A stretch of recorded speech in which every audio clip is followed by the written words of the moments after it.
Presenting the classics of Sam P. Chaladurai. Sam P. Chaladurai அவர்களின் போதனை களஞ்சியத்திலிருந்து.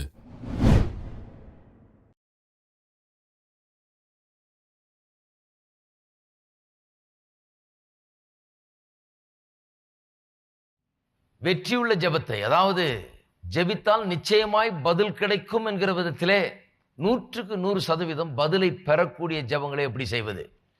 ஒவ்வொரு முறை ஜெபிக்கும் போதும் அதற்கான பதிலை பெற்றுக்கொள்கிற விதத்திலே எப்படி ஜெபிப்பது? அப்படி ஒரு ஜெபம் இருக்குதா?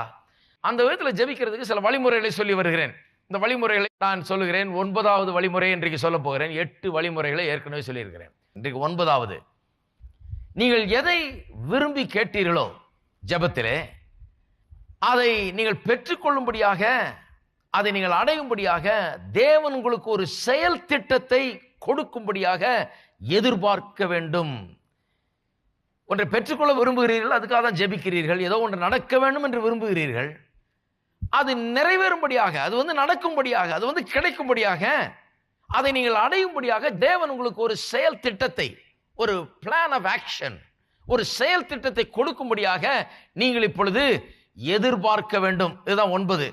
பாருங்க, தேவனோடு கூட நாம் உடன் ஊழியக்காரர் மாதிரி இருக்கிறோம். அவரோடு கூட ஒரு பார்ட்னர் போல இருக்கிறோம். தேவனே எல்லாவற்றையும் செய்திருக்கிறது கிடையாது. நமக்கு ஒரு பெரிய மரியாதை தேவன் கொடுக்கிறார்.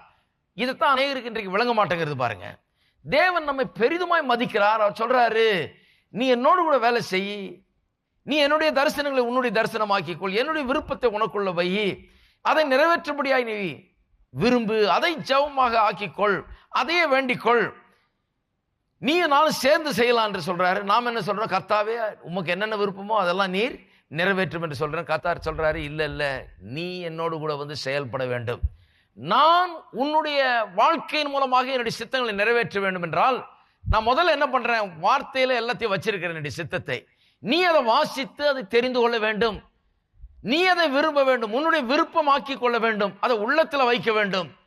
பிறகு அதை குறித்து நீ ஜெபிக்க வேண்டும். அதை நீ அடையும்படியாக, தேவனுடைய விருப்பம் இதுவா இருக்கிறபடினால அதை அடையும்படியாக நீ அதை குறித்து ஜெபிக்க வேண்டும்.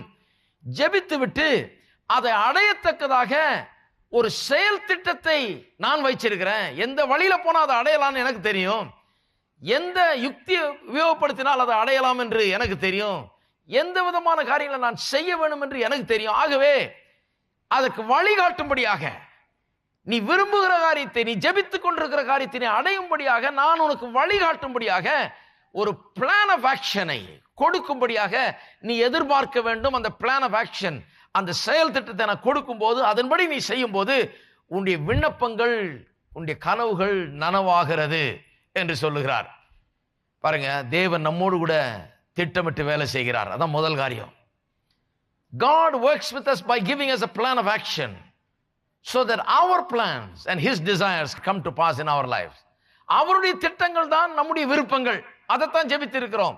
அவைகள் நம்முடைய வாழ்க்கையில நிறைவேறும்படியாக தேவன் நமக்கு ஒரு செயல் திட்டத்தை கொடுக்கிறார். இப்படி செய்தீனா நீ ஜெபித்து கொண்டு கேட்டுக்கொண்டிருக்கிற அந்த காரியம் உன்னுடைய வாழ்க்கையில நிறைவேறும் என்று சொல்லுகிறார். இருக்கீங்களா? நிறைய பேர் பார்க்கறாங்க, என்னையா நீ லேசா அப்படி கை வச்சா என்னமோ நடக்கும். நாங்க இருக்கீங்களா? நீங்க இப்படி கையை அசைச்சா என்னமோ நடக்கும்னாங்க, இல்ல கை வச்சா என்னமோ நடக்கும்னாங்க. ஏன் நீங்க கை வச்சாலே நடக்கும், அதுதான் சொல்லிட்டு இருக்கிறேன். நான் கை வச்சா நடக்கும்னு என்ன பார்த்துட்டு இருக்காதீங்க. நீங்க கை வச்சா என்ன நடக்கும்ன்றது பேசிட்டு இருக்கிறேன். இப்போ நீங்க கை அசைச்சா என்ன நடக்கும் அதை பேசி கொண்டிருக்கிறேன். ஜெபித்து கேட்டால் போதாதாயா? கர்த்தர் கொண்டாந்து கொடுத்துட மாட்டாரா? கர்த்தர் உங்களை விட அதிகமா விரும்புறாரு கொடுக்கிறது. அவர் சொல்றாரு, நீ பூமியில இருக்கிற, நீ என்னுடைய பிரதிநிதியா இருக்கிற, நீ கேட்டுக்கொண்டிருக்கிற, நீ கேட்கறது எனக்கு கூட பிரியமா இருக்குது, ஏன்னா இது என்னுடைய விருப்பமா இருக்கிறத நிறைவேற்ற விரும்புகிறேன். அதுக்கு சில வழிமுறைகளை வைத்திருக்கிறேன். சரி, நீ கேட்டுட்ட, நீ கேட்டது நிமித்தமாக உனக்கு அந்த வழிமுறைகளை நான் போதிக்க போகிறேன், வழி காட்ட போறேன். உனக்கு என்ன பண்ணுகிறது என்பதை குறித்து ஒரு திட்டத்தை கொடுக்க போறேன். அதை அடையும்படியாக ஒரு திட்டத்தை கொடுக்க போகிறேன். அந்த திட்டத்தை நீ எதிர்பாரு, அந்த திட்டத்தை கற்றுக்கொள், அதன்படி நட என்று சொல்லுகிறார். திருப்போம் நீதிமொழிகள் 3ஆம் அதிகாரம். நீதிமொழிகள் 3ஆம் அதிகாரம் 5-6 வசனங்கள்.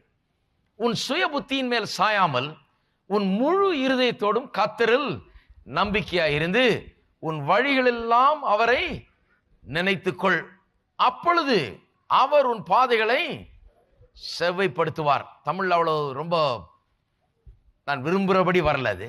அவர் உன் வழியை செவ்வாய்ப்படுத்துவார் என்று தமிழ்ல சொல்லி இருக்குது. அது ஆங்கிலத்தில் he will direct your path. he will direct your pathனா நீ எப்படி போகணும், என்ன செய்ய வேணும், எந்தெந்த காரியங்களை நீ செய்யணும், எப்படி இதுக்கு திட்டமிட வேணும் என்று சொல்லி உனக்கு வழிகாட்டுகிற தேவன் அவர். அதனால தான் சுய புத்தியின் மேல சாயாத, வெறும் உன்னுடைய மாம்சீக அந்த புத்தியை நம்பிராத, உனக்கு தெரிஞ்சதை நம்பிராத, உன் முழு இருதயத்தோடும் கர்த்தரை நம்பிக்கையாயிரு. கர்த்தர் என்ன நடத்துவார் என்று சொல்லி கர்த்தர்ல நம்பிக்கையாயிரு. அதுதான் ஜெபம். அதனால தான் கர்த்தரிடத்தில் நாம் வேண்டிக் கொள்ளுகிறோம்.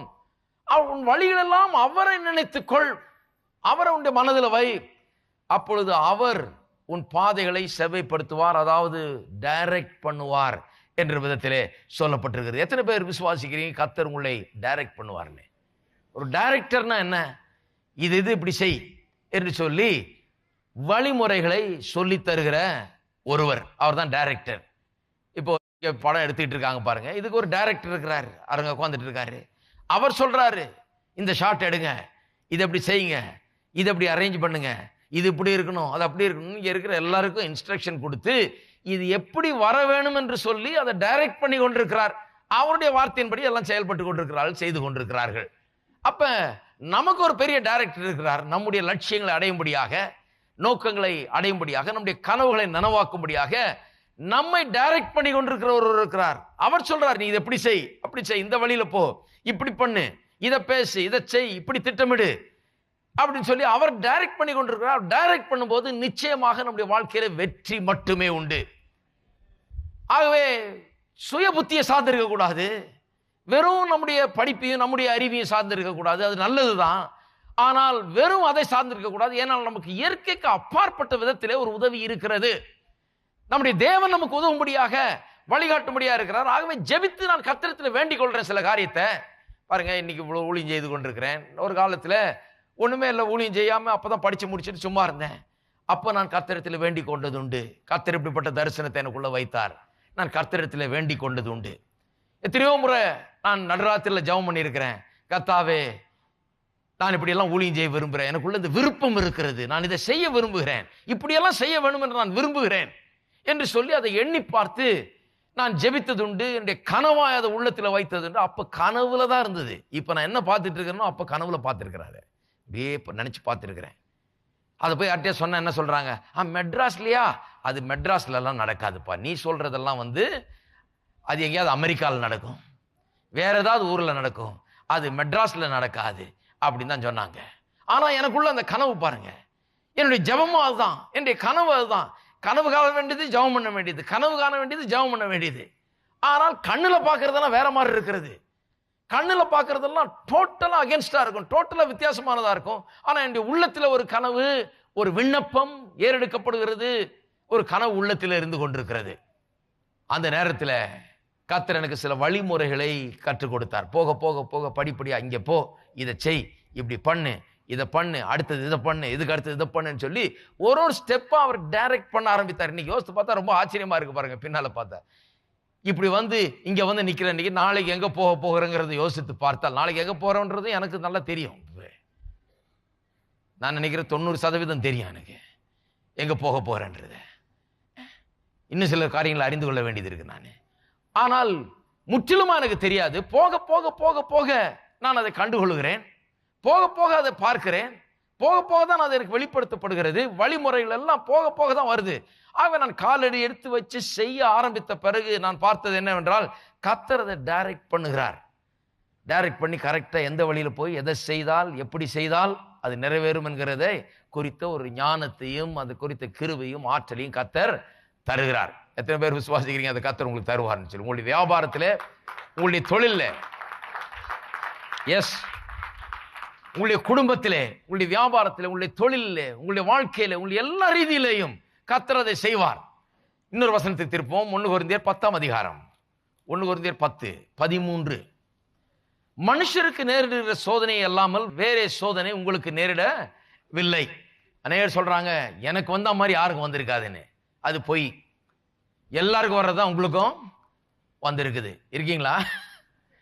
எனக்கு வந்தது யாருக்கும் வராதுங்க, யாருக்குமே வந்தது இல்லைங்க. இது ரொம்ப வினோதமானது கிடையாது.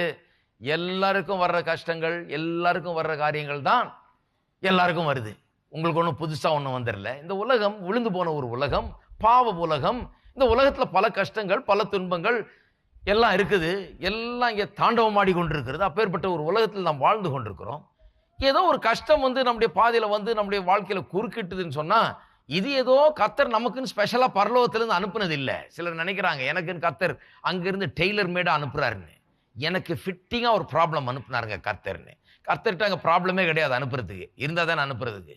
இங்கே ஏற்கனவே பிரச்சனைகள் இருக்குது. சும்மா இருந்துட்டு இருந்தாலே ஏதாவது பிரச்சனை இருந்துட்டு தான் இருக்குது இந்த உலகத்தில். அப்போ எல்லா மனுஷருக்கும் நேரிடுகிற சில காரியங்கள் எல்லாருக்கும் நேரிடுகிறது. நமக்கு ஒன்றும் புதுசாக நேரிடுகிறீர்கள்ல. வாசியுங்கள், தேவன் உண்மை உள்ளவராக இருக்கிறார். எல்லாரும் சொல்லுங்க, தேவன் உண்மை உள்ளவராக இருக்கிறார். இந்த உலகத்தில் பல விதமான சோதனைகள் இருக்கிறது. ஆனால் தேவன் உண்மை உள்ளவராக இருக்கிறார். தேவன் உண்மை உள்ளவராக இருக்கிறார்னா நான் சொல்றேன் அதுக்கு அர்த்தம் தேவன் சோதிக்கிறவர் அல்ல. உங்கள் சோதனைகளுக்கு பின்னால தேவன் இல்லை. உங்களுடைய கஷ்டத்துக்கு பின்னால தேவன் இல்லை. உங்களுடைய தோல்விக்கு பின்னால தேவன் இல்லை. உங்களுடைய வறுமைக்கு பின்னால, உங்களுடைய இல்லாமைக்கு பின்னால தேவன் இல்லை. உங்களுடைய சுகவீனத்துக்கு பின்னால தேவன் இல்லை. உங்களுடைய இழப்புக்கு பின்னால தேவன் இல்லை. நீங்கள் படுகிற கஷ்டங்களுக்கு பின்னால தேவன் இல்லை. தேவன் உண்மை உள்ளவராக இருக்கிறார். வார்த்தைகளை நல்லா கவனிக்க வேண்டும். உலகம்னு ஒன்று இருக்குதுங்க. பிசாசு அங்கே தாண்டவம் ஆடிக்கொண்டிருக்கிறான். அவனுடைய கிரியைகளை நடப்பித்துக் கொண்டிருக்கிறான். நேயர்களுடைய வாழ்க்கையில் அவர்கள் அனுமதித்து அதை நடப்பிக்கிறான். அதுக்குன்னு என் வாழ்க்கையில வந்து நடப்பிக்க வேணும் என்று அர்த்தம் கிடையாது. ஏன்னா நான் உங்களுக்கு 1000 தடவை படிச்சு சொல்லிட்டேன். பிசாசுக்கு ஒரு காக்காக்கி இருக்கக்கூடிய சக்தி கூட பிசாசுக்கு கிடையாது. இருக்கீங்களா? ஒரு பூச்சி புழுவுக்கு இருக்கிற, எறும்புக்கு இருக்கிற சக்தி கூட, எறும்பாவது வந்து கடிச்சு ஆன்றேன் நானு, அந்த அளவுக்கு சக்தி கூட பிசாசானவனுக்கு கிடையாது. அவனுக்கு இருந்த சக்தி எல்லாம் பிடிங்கிட்டு தான் கீழே தள்ளினால், மேலேருந்து எட்டி உழைச்சி கீழே தள்ளினாரு. கீழே வந்து வெறுங்கையனா சுத்திட்டு இருந்தவன் தான் வந்து ஏதேன் தோட்டத்தில் வந்து இவங்கிட்ட இருக்கிற சகல அதிகாரங்களையும் ஏமாத்தி இவன்கிட்ட பிடிங்கிட்டு போய் கொஞ்ச நாள் அனுபவிச்சான். அதன் பிறகு இயேசு வானத்திலிருந்து இறங்கி வந்து தள்ளினவர் அங்கிருந்தே கீழே வந்து இவனை கண்டுபிடிச்சு பாதாளம் வரைக்கும் போய் அவனை தோற்கடித்து அவனை ஒன்றுமில்லாமல் ஆக்கி அவனுடைய அதிகாரங்களை எல்லாம் பறித்து விட்டார். இப்ப மறுபடியும் அவன் வெறுங்கையன். இது 1000 தடவை சபைக்கு சொன்னாலும் தகும். ஏன்னா அது விளங்கவே மாட்டேங்குது. அப்போ ஒரு பூச்சி புழுவுக்கு காக்காய்க்கு இருக்கக்கூடிய ஒரு சக்தி கூட பிசாசு கிடையாது. அது பிசாசு வந்து என்னுடைய வாழ்க்கையில் பெரிய காரியங்கள் ஒன்றையும் நடப்பித்து விட முடியாது. நான் அதற்கு அனுமதிக்கவில்லை என்றால் அவனால் ஒன்றும் முடியவே முடியாது. அவனுக்கு என்ன அதிகாரம் இருக்குதுன்னு நான் கொடுக்குற அதிகாரம் தான் இருக்குது. நான் அவனுக்கு எவ்வளோ அதிகாரம் கொடுக்க போறேன் அவ்வளோ அதிகாரம் தான் அவனுக்கு இருக்க முடியும். இல்லாவிட்டால் அதை காட்டிலும் ஒரு அதிகாரம் அவனுக்கு கிடையாது. அவன் என்னுடைய வாழ்க்கையில் நுழையிறான்னா நான் கொடுத்த அதிகாரம் அது. ஏதோ ஒரு காரணத்தால் நான் கொடுத்துருக்கேன் அவனுக்கு அதிகாரம். அதனால தான் அவன் உள்ள நுழைகிறான். இல்லைன்னா அவன் நுழைய முடியாது. அப்ப பாருங்க, இந்த உலகத்துல இது விழுந்து போன ஒரு உலகம், பாவம் நிறைந்த உலகம், கேடுகள் நிறைந்த உலகம், சோதனை நடந்துகிட்டு இருக்குது. ஆனா தேவன் உண்மை உள்ளவர். எல்லாரும் சொல்லுவோம், தேவன் உண்மை உள்ளவர். உங்கள் திராணிக்கு மேலாக நீங்கள் சோதிக்கப்படுகிறதுக்கு அவர் இடம் கொடாமல் சோதனை தாங்கத்தக்கதாக. இங்க ரொம்ப பிரச்சனை. நிறைய பேருக்கு இது ரொம்ப ஃபேவரட் வேர்ஸ். அதனால கொஞ்சம் விளக்க வேண்டியது இருக்குது. இங்க சும்மா வாசிட்டு போக முடியாது. ஏன்னா நான் சொல்ல போகிறது வந்து வேற ஒன்று. அது வந்து அதற்கு தப்பிக்கொள்ளும்படியான போக்கையும் உண்டாக்குவார். எல்லாரும் சொல்லுங்க, போக்கையும் உண்டாக்குவார். ஆங்கிலத்தில் ரொம்ப அழகா வருது. இந்த சோதனையிலிருந்து தப்பித்துக்கொள்ள ஒரு வழியை, தப்பும் வழியை உண்டாக்குவார். a way of escape உண்டு பண்றாராம். எல்லா பக்கமும் பார்த்தா சூழ்நிலை மோசமா இருக்குது, பிரச்சனையா இருக்குது. ஆனால் இந்த பிரச்சனைகளுக்கு மத்தியில் சிக்கி தவிக்கிற மனுஷனுக்கு இந்த உண்மையுள்ள தேவன், காக்கிற தேவன், உதவுகிற தேவன் வந்து என்ன பண்றாராம், இதிலிருந்து தப்பிக்கிறதுக்கு ஒரு ஸ்பெஷல் வழி அவனுக்குன்னு ஏற்படுத்துகிறார். இதுதான் பாருங்க ஜெபத்தில் ரொம்ப முக்கியம். அதான் இன்றைக்கு சொல்ல போகிறேன். நீங்க பிரச்சனையில் ஒருவேளை சிக்கி கொண்டிருக்கலாம். இந்த உலகம் பல பிரச்சனைகளால் நிறைந்து இருக்கிறது. அதுக்கு நடுவில் சிக்கி தவித்துக் கொண்டிருக்கலாம். நீ சிக்கி தவித்துக் கொண்டு சிலர் வந்து கர்த்தர் தான் இதை அனுப்பிச்சாருன்னு யோசிச்சுட்டு இருக்கிறாங்க. கர்த்தர் தான் இதை அனுப்பிச்சு, கர்த்தர் தான் இதை என்ன சோதிக்கிறாரு, கர்த்தர் தான் எதுக்கோ காரணத்துக்காக அனுப்பிச்சிருக்காருன்னு அப்படியே உட்கார்ந்துட்டு இருக்கிறாங்க. கர்த்தர் என்ன சொல்றாரு, நான் உண்மை உள்ளவர், நான் இந்த வேலையெல்லாம் பண்றது கிடையாது. நான் பொல்லாத தேவன் இல்லை, நான் உண்மை உள்ள தேவன், நான் இந்த மாதிரி வேலையெல்லாம் பண்றது இல்லப்பா. நீ இந்த சோதனையிலிருந்து தப்பும்படியாக தப்புகிற வழியை உனக்கு உண்டாக்கி வைக்கிற தேவன் நான். வே ஆஃப் எஸ்கேப் என்ற ஆங்கிலத்தில் வருகிறது. தப்பிக்கொள்ளும்படியான போக்கை நான் உண்டாக்கி வச்சிருக்கிறேன். அந்த வழியை உனக்கு காண்பிக்க விரும்புகிறேன்.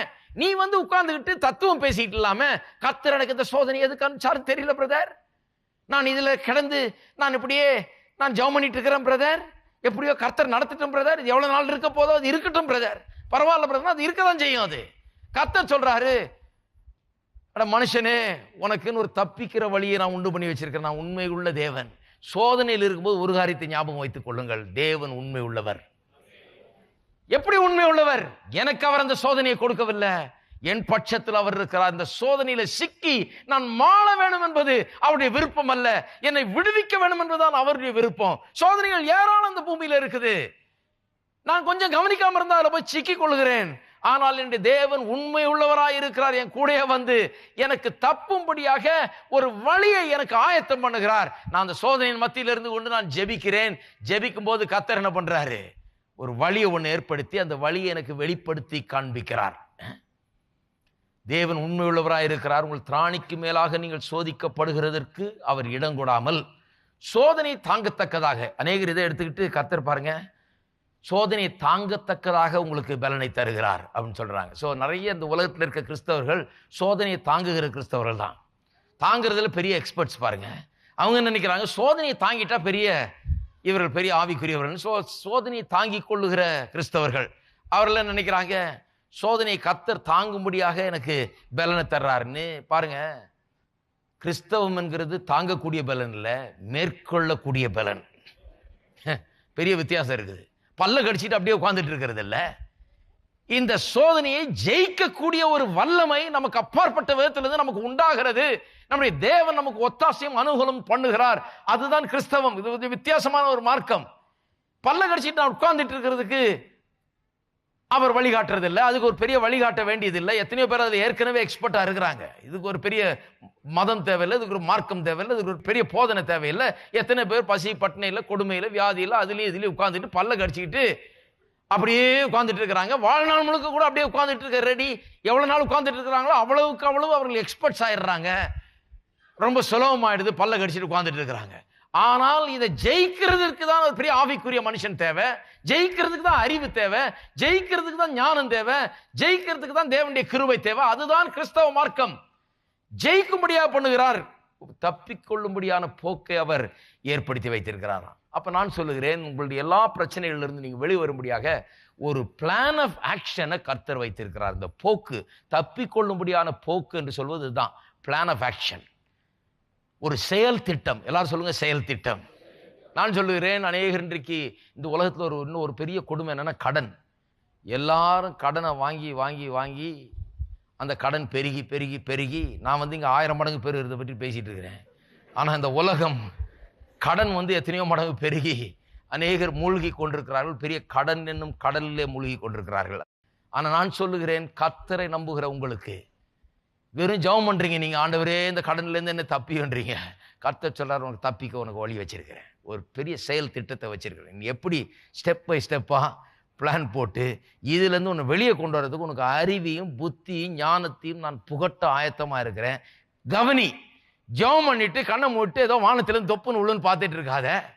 நான் எப்பேற்பட்ட செயல் திட்டத்தை காண்பிக்கிறேன்றதை கவனி. எப்பேற்பட்ட ஒரு திட்டம், கடன்ல இருந்து விடுதலை ஆகிறதுக்கு ஒரு திட்டம் ஒன்றுக்கு தர்றேன். நான் பிளான் போட்டு தரேன், நான் உனக்கு ப்ளூ பிரிண்ட் மாதிரி வரைஞ்சு தர்றேன். இதுல இருந்து வெளியே பூரணமாய் நீ நன்றாக இருப்பது ஒரு திட்டத்தை வைத்திருக்கிறேன், அந்த திட்டத்தை உனக்கு தர்றேன். இருக்கீங்களா? எத்தனை பேர் நினைக்கிறீங்க அப்படி ஒரு திட்டம் இருக்குதுன்னு?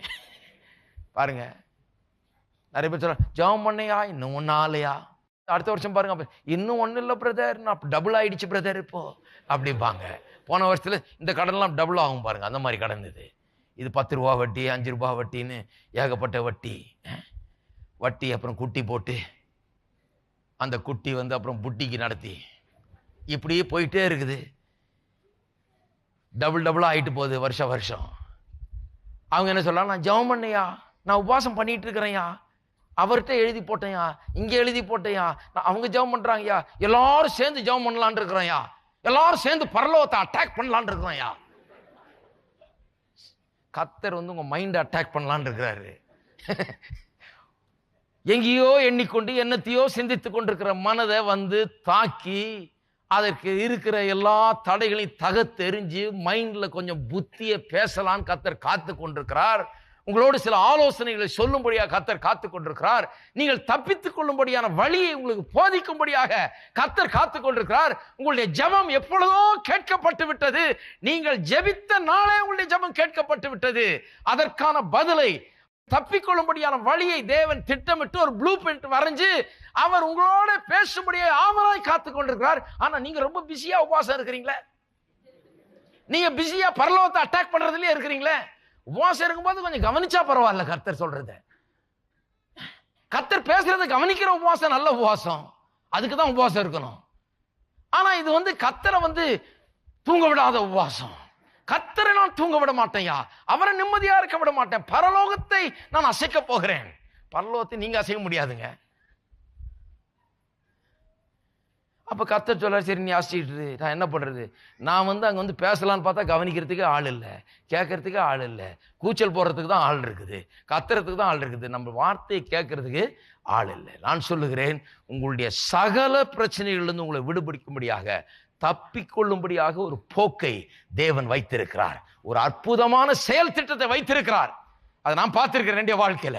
ஒரு செயல் திட்டத்தை வைத்து அந்த செயல் திட்டத்தை நான் மதித்து கர்த்தர் காட்டுகிற வழியில காரியத்தை செய்யும் போது அதுல இருந்து வெளியே வர முடியும்.